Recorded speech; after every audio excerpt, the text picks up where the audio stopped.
డబ్బు, అనారోగ్యం, ఉద్యోగం, వ్యాపారం అప్పులతో బాధపడుతున్నారా? మీకోసమే manifesting miracles 11 days programme. Elon Musk ఎప్పుడో ఒక మాట అంటుంటారు, న్యూక్లియర్ వెపన్స్ కన్నా కూడా ఆర్టిఫిషియల్ ఇంటెలిజెన్స్ అనేది చాలా డేంజరస్ అని చెప్పి. మనం ఎథికల్గా వాడకపోతే ఏఐని మానవాళికి ప్రమాదకారిగా మారిపోద్ది అనమాట. భారతదేశంలో రిజర్వ్ బ్యాంక్ ఆఫ్ ఇండియా వాళ్ళు రీసెంట్గా దానికి సంబంధించి ఫ్రీ ఏఐ అనే ఒక కమిటీ వేశారు. ఈ ఫ్రీ అంటే ఏంటి? Framework for responsible ethical enablement of artificial intelligence అనమాట. ఈ కమిటీకి చైర్మన్గా ప్రస్తుతం IIT Bombay professor mister Pushpak భట్టాచార్యని అపాయింట్ చేశారు. మొత్తం 8 మంది సభ్యులున్న కమిటీ ఇది. ఈ కమిటీ 6 నెలల లోపల రిపోర్ట్ ఇచ్చింది, ఏఐని ఎలా వాడాలి ఎథికల్గా, రెస్పాన్సిబుల్గా అని చెప్పి. ఆర్టిఫిషియల్ ఇంటెలిజెన్స్ అనేది మనం అనుకున్న దానికంటే శరవేగంగా మన జీవితాల్లోకి వచ్చేస్తుంది. అంతేకాదు, వచ్చే 5-10 సంవత్సరాల్లో ఉద్యోగాలు ఏమీ కనిపించవు. ఏఐతోనే ప్రపంచం అనేది పరిపాలించబడబోతోంది. ఈ సందర్భంగా ఏఐ గురించి చాలామంది పెద్దవాళ్ళు కాషన్ చేశారనమాట. ఇక్కడ మనం కొన్ని గమనించాల్సింది ఏంటంటే, బ్రిటన్లో లాస్ట్ ఇయర్ బ్లెచ్లే పార్క్ డిక్లరేషన్ అని చెప్పి ఆర్టిఫిషియల్ ఇంటెలిజెన్స్ని ఏ విధంగా సేఫ్గా, సెక్యూర్గా వాడాలని చెప్పి బ్రిటన్ అప్పట్లో ఉన్న British prime minister Rishi Sunak అధ్యక్షతన ఈ బ్లెచ్లే పార్క్ డిక్లరేషన్ చేశారు. ఆ తర్వాత సియోల్లో, సౌత్ కొరియా క్యాపిటల్ సియోల్లో దీనికి సంబంధించి ఇంకొక సమ్మిట్ జరిగింది. ఏఐ సేఫ్టీ గురించి ప్రపంచవ్యాప్తంగా సమ్మిట్ జరుగుతున్నాయి. ఐక్యరాజ్య సమితి కూడా ఆర్టిఫిషియల్ ఇంటెలిజెన్స్ సేఫ్టీ గురించి ఇప్పుడు దృష్టి సారించిందనమాట. ఆర్టిఫిషియల్ ఇంటెలిజెన్స్ సంబంధించి యునైటెడ్ నేషన్స్ ఆర్గనైజేషన్ సార్వభౌమ దేశాలు ఏఐని ఏ విధంగా నియంత్రించాలనే దాని మీద ఒక తీర్మానం కూడా రీసెంట్గా పాస్ చేసిందనమాట. ఇకపోతే భారతదేశం విషయంలో AICTE, all India council for technical education వాళ్ళు ఇయర్ 2025ని ఏఐ ఇయర్గా గుర్తించారు, ఆర్టిఫిషియల్ ఇంటెలిజెన్స్ ఇయర్గా గుర్తించారనమాట. అంటే భారతదేశం ఆర్టిఫిషియల్ ఇంటెలిజెన్స్లో విశ్వగురు కావాలని, దాని దిశగా అడుగులు వేయాలని చెప్పి ప్రయత్నాలు 2025లో స్ట్రాంగ్గా పడతాయి.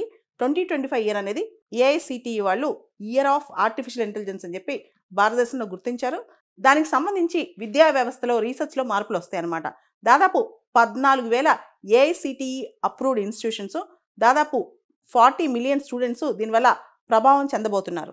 Reserve bank of India artificial intelligence సంబంధించి వేసిన ఈ కమిటీకి ప్రధానమైన బాధ్యత ఏంటంటే, ఎన్బిఎఫ్సిస్ కానీ, బ్యాంకింగ్ ఇన్స్టిట్యూషన్స్ కానీ, ఫిన్టెక్ ఇండస్ట్రీస్ కానీ, పబ్లిక్ సెక్టర్ ఆర్గనైజేషన్స్ కానీ, ఇతరత్ర మైక్రో ఫైనాన్స్ ఆర్గనైజేషన్స్ కానీ, ఏవైనా సరే ఏదైతే ఫినాన్షియల్ సర్వీసెస్ అందిస్తున్నాయో వీళ్ళు ఆర్టిఫిషియల్ ఇంటెలిజెన్స్ని రెస్పాన్సిబుల్గా, ఎథికల్గా ఎలా వాడుకోవాలి, దానికి సంబంధించిన మోడాలిటీస్ ఏంటి, రెస్పాన్సిబుల్గా, ఎథికల్గా వాడుకోవాలంటే ఎటువంటి ఎనేబులర్స్ ఉండాలి, వీటికి సంబంధించి ఆ కమిటీని వీళ్ళు సిఫార్సులు అడుగుతున్నారన్నమాట.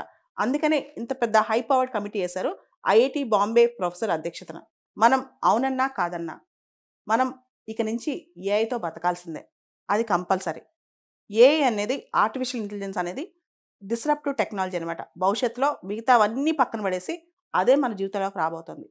ఈ టైంలో మనం వచ్చే ఆర్టిఫిషియల్ ఇంటెలిజెన్స్ యుగాన్ని ఎథికల్గా, రెస్పాన్సిబుల్గా ఎలా వాడుకోవాలి, దీన్ని మనం అడాప్ట్ చేసుకోవాలన్నమాట.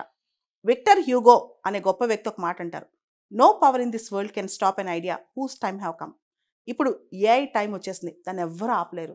మనం ఇప్పుడు చేయాల్సింది దాన్ని ఆపడం కాదు, దాన్ని ఏ విధంగా ఎథికల్గా వాడుకోవాలి, రెస్పాన్సిబుల్గా వాడుకోవాలి, మానవాళి మంచికి వాడుకోవాలి, మానవాళ్ళని ముంచేయకుండా.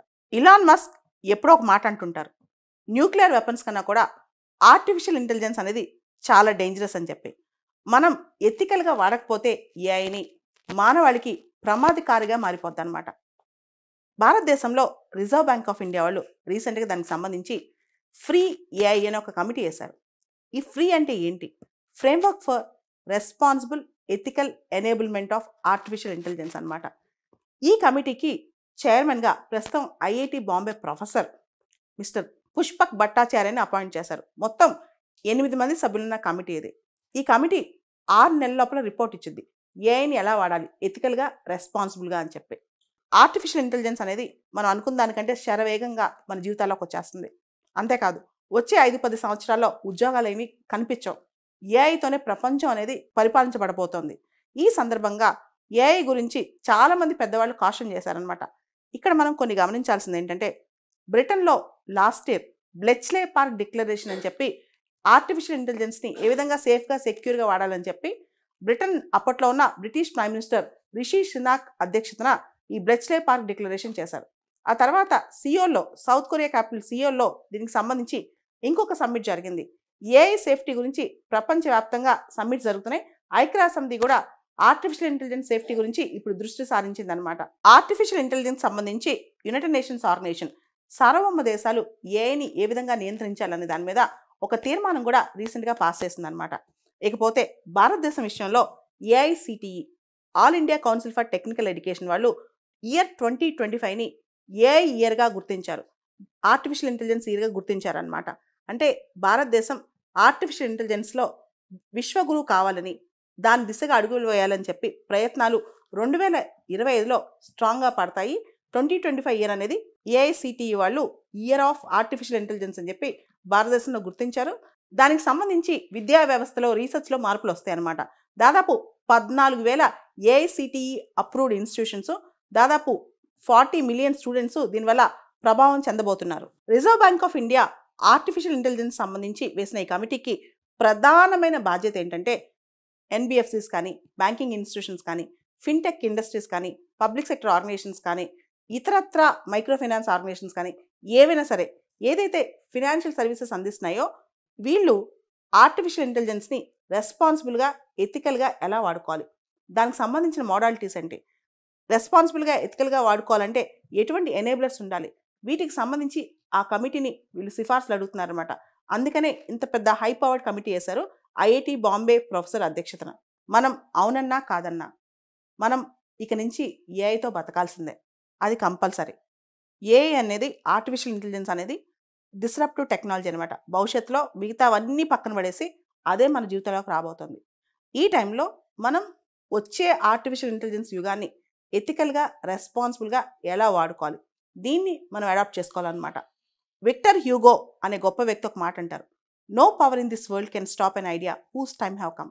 ఇప్పుడు ఏఐ టైం వచ్చేసింది, దాన్ని ఎవ్వరూ ఆపలేరు. మనం ఇప్పుడు చేయాల్సింది దాన్ని ఆపడం కాదు, దాన్ని ఏ విధంగా ఎథికల్గా వాడుకోవాలి, రెస్పాన్సిబుల్గా వాడుకోవాలి, మానవాళి మంచికి వాడుకోవాలి, మానవాళిని ముంచేయకుండా.